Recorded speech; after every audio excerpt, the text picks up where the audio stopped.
Bienvenue dans votre chaîne préférée, l'information en temps réel, la République de l'info. Avant de commencer, n'hésitez pas de vous abonner à la chaîne et d'être courtois dans les commentaires.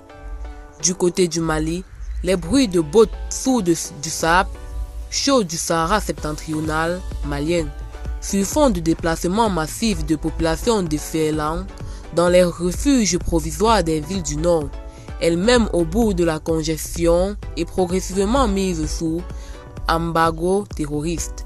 À Bamako, le gouvernement rassure pourtant et assure à la tribune des Nations Unies être à l'origine d'avancées significatives sur le terrain en termes de sécurisation des personnes et de leurs biens.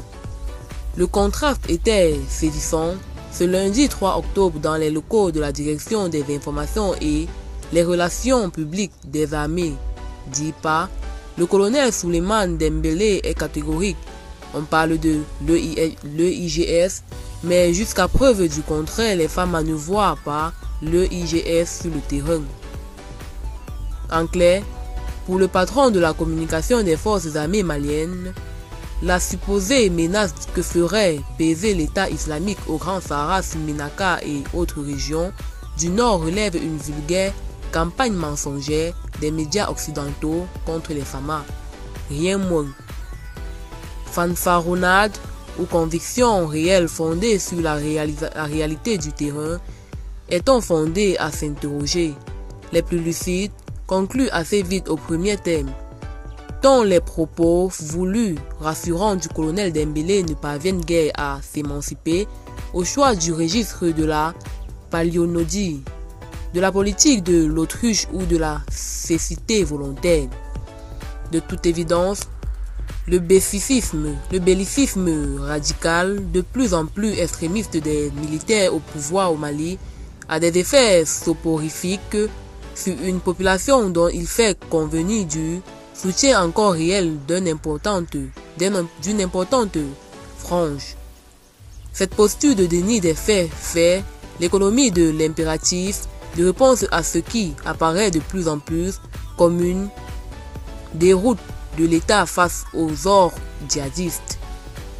Et pour cause, contrairement aux assurances du pouvoir militaire malien, la situation dans le septentrion malien offre un tableau sombre d'une progression continue de l'emprise terroriste qui rappelle les heures les plus tristes de l'occupation djihadiste en 2012 jusqu'à l'intervention militaire française du 9 au 17 janvier 2012 à Kouna. Les civils désertent aujourd'hui la région de Ménaka pour tenter d'échapper à l'avancée de l'EIGS. L'appel émouvant du général El Hadj Gamou. En effet, au nord du Mali, les différents camps fourbissent leurs armes pour une confrontation entre tendances rivales de la galaxie djihadiste qui s'annonce décisive pour le contrôle de ce qui constitue les 2/3 du territoire national. Le paradoxe est l'absence remarquée de l'État malien, à travers les forces armées et de sécurité, dans les confrontations en cours ou en perspective, tant pour assurer la sécurité des populations qu'en matière d'offres d'asile et de secours. Ce qui apparaît sous-jacent dans l'appel dramatique du général El Hadj Gamou, visiblement éprouvé par la solitude d'une longue fidélité à l'État central malien jamais prise à défaut.